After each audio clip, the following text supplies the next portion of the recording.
Nous sommes 7 élèves de 3e. Myrtille, Florian, Elisa, Émile, Clara, Arthur, Élise.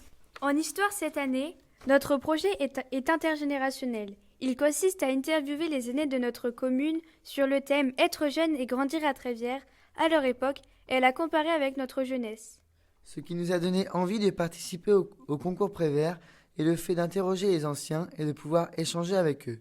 On a demandé à la mairie de nous aider à trouver des aînés volontaires pour venir témoigner. Pour nous renseigner, nous avons fait une recherche aux archives de Trévières. On a suivi une visite guidée du bourg et une visite au mémorial de Falaise. On a choisi d'interroger nos invités dans un bâtiment emblématique de la reconstruction, qui accueille à la fois le cinéma et la salle des fêtes. On a trouvé que c'était un lieu convivial et de rencontre qui pourrait faire revivre la mémoire de leur jeunesse. Les anciens que nous avons rencontrés habitent tous à Trévières, mais certains sont originaires de villages aux alentours comme Formigny, Briqueville ou encore Écramville. Ils s'appellent Fernand Perron, Blaise Jean-Claude, Madame Le Soif, Paulette. Monsieur Le Cardinal Charles, Madame Le Routier. Georges Nouf, Françoise Marcel. Dans leurs témoignages, les aînés nous raconteront leurs souvenirs des bals et des fêtes de village. Comment ça se passait les sorties, les rencontres quand vous étiez jeune? Nous, à notre âge, c'était le travail. Il n'y avait rien, il n'y avait pas de loisirs. On peut dire, on ne peut pas se distraire, il n'y avait pas de loisirs. Mais c'était le travail. Et vous, Madame Le Soif? Jusqu'à 21 ans, j'ai pas eu le droit de sortir. Moi, j'ai trouvé ma liberté le jour où je me suis mariée. Voilà. Même quand vous êtes fiancés, on n'avait pas le droit de sortir. Et que maintenant, vous autres, les jeunes, vous avez le droit de... Hein?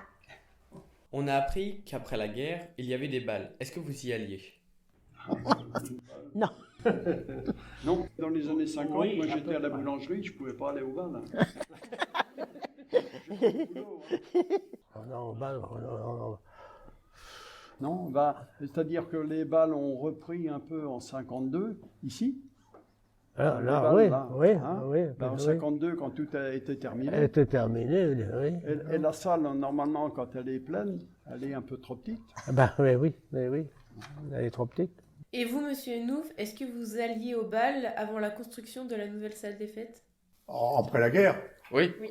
Oui, bah, oui, il y avait les foyers. Si, il y avait des foyers, ça commençait à se remettre en route. Il y a pas un bal à Verville, hein.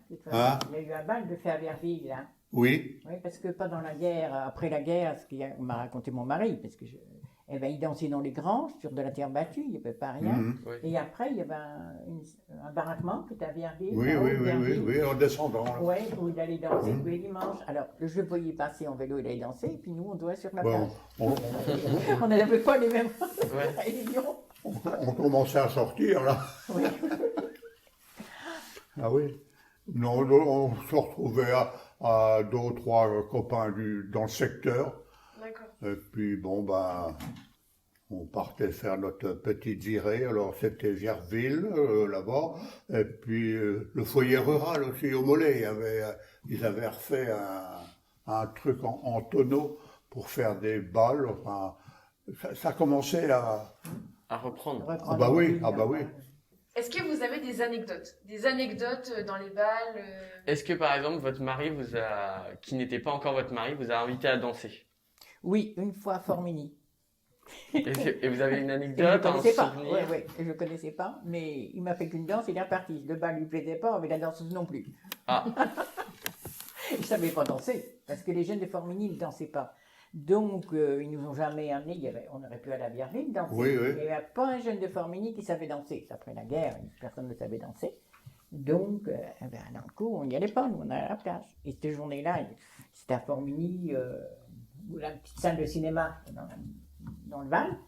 Nous, on était descendus, puisqu'on était dans la commune, j'étais jeune de la commune.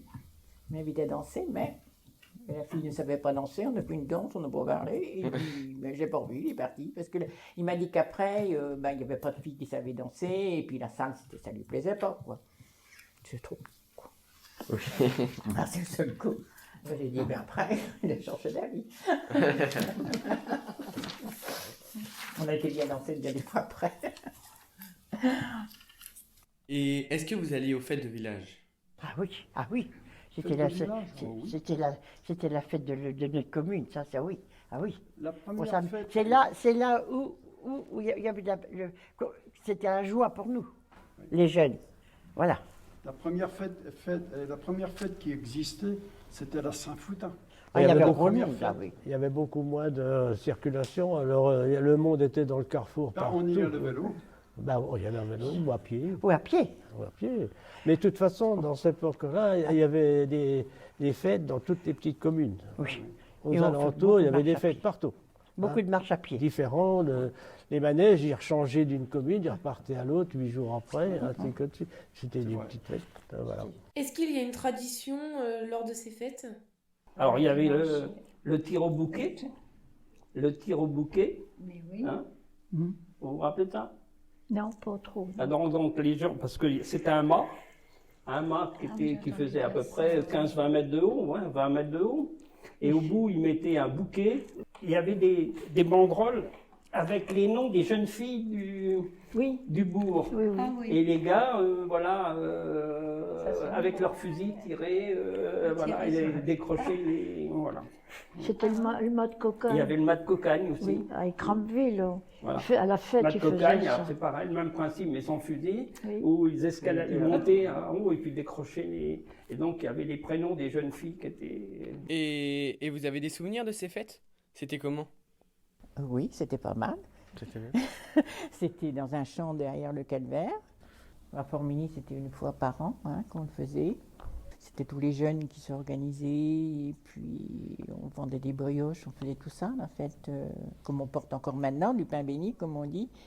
Et puis c'était la fête de la commune. Et puis il y avait les fameuses fêtes de manège, Oui. les fameux manèges et les tirs au bouquet. Alors c'était les rubans des filles qui mettaient, et puis les garçons avec des fusils. Il fallait qu'ils abattent le ruban, mais ils connaissaient le ruban de la couleur des filles. Alors ils essayaient de l'abattre. Nous, on leur donnait un petit cadeau, et puis après, ils nous faisaient des parties de manège. Et puis, vente de pochettes surprises. Il y avait les barques, vous savez, les fameuses barques, et puis tout ça. Et puis le soir, on faisait la retraite au flambeau. Il y avait une fanfare.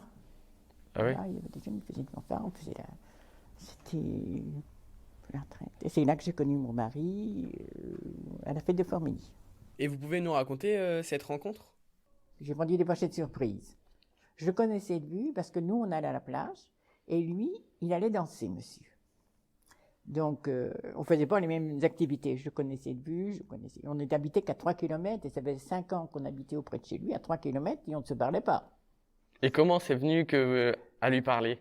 Parce que j'ai vendu des pochettes surprises. Enfin, on avait des lots de peut-être surprises, je connaissais de vue, il est venu. Je ne sais pas s'il est venu exprès, j'en sais rien. Avec son frère, j'ai vendu pas de surprise. Il m'a dit, est-ce que vous venez ce soir à la fête? Et ben, j'ai dit oui. Il me dit, je vais peut-être faire la retraite au flambeau. Bon, la retraite au flambeau, on part avec les jeunes de Formigny. Henri n'était pas là. Bon, ben, j'ai dit, c'est pas grave, je m'en fous. Et puis, j'étais déjà... c'est lui qui avait eu mon bouquet, j'ai eu un manège, parce qu'il nous payait des manèges. Il y en avait un surtout qui était un petit peu prenant. Moi, il ne m'intéressait pas. Et puis, lui, il m'a payé des manèges. Et puis, 15 jours après, j'ai eu un courrier, si on pouvait se rencontrer. Il nous a ramenés, parce qu'il avait une voiture. Alors, j'étais avec mes sœurs, on était à pied, nous, on avait fait nos 3 km, 2 km pour descendre à pied. Il me dit, est-ce que je peux vous remporter? On a dit oui, il marche à pied. Il nous a mis au bout de l'avenue, et puis 15 jours après, j'ai eu un courrier, par lequel, pour me rencontrer, et puis 1 an après, on s'est mariés, et on a pris une exploitation agricole. Tout ça à la fête de Formigny.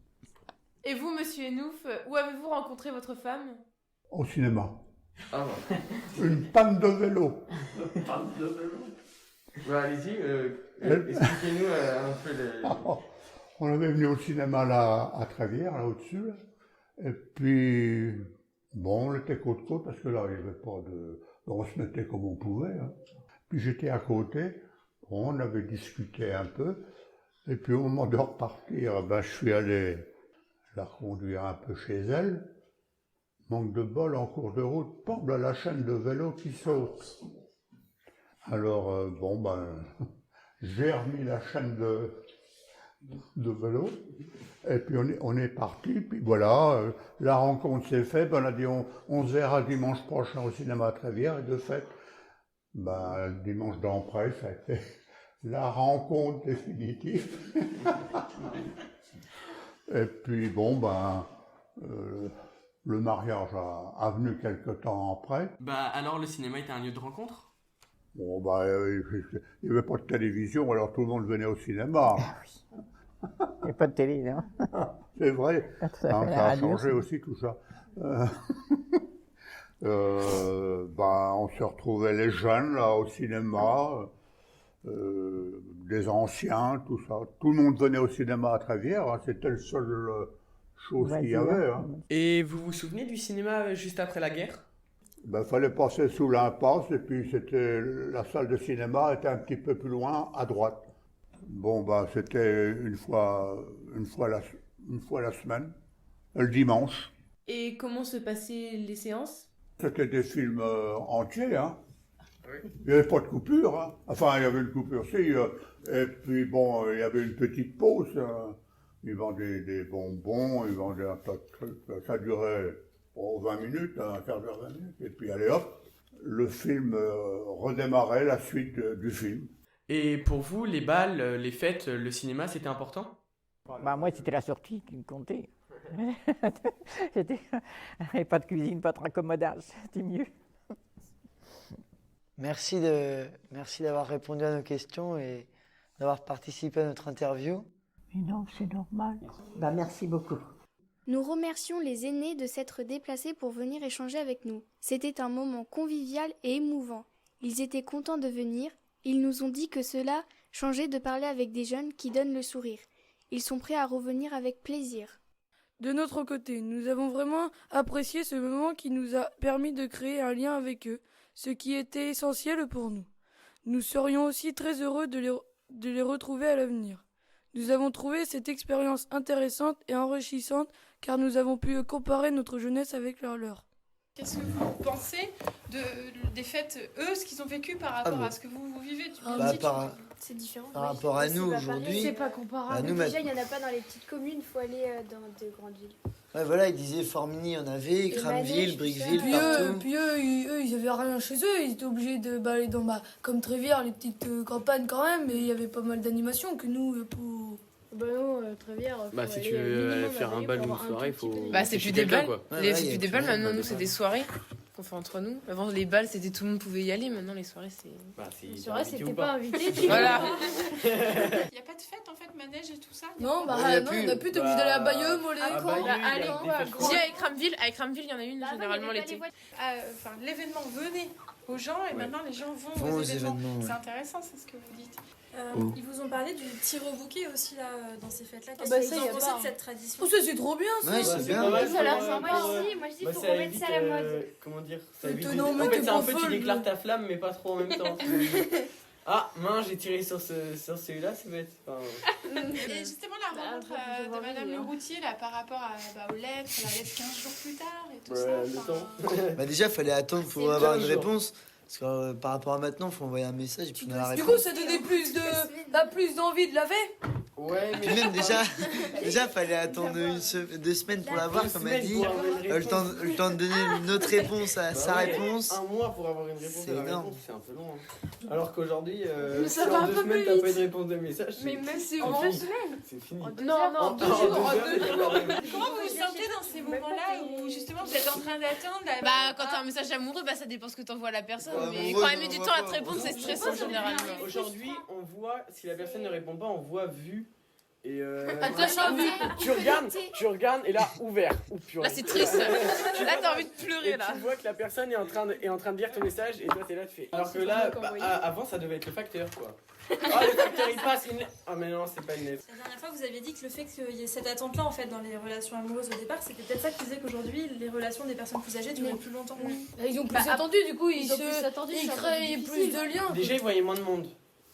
Et puis, ils avaient leur fête et ils travaillaient la semaine. Et par rapport aux loisirs, justement, on voit qu'ils en avaient un peu, mais que c'était vraiment, comme on disait, l'événement. Ouais, alors qu'aujourd'hui, on a tous des activités sportives en dehors.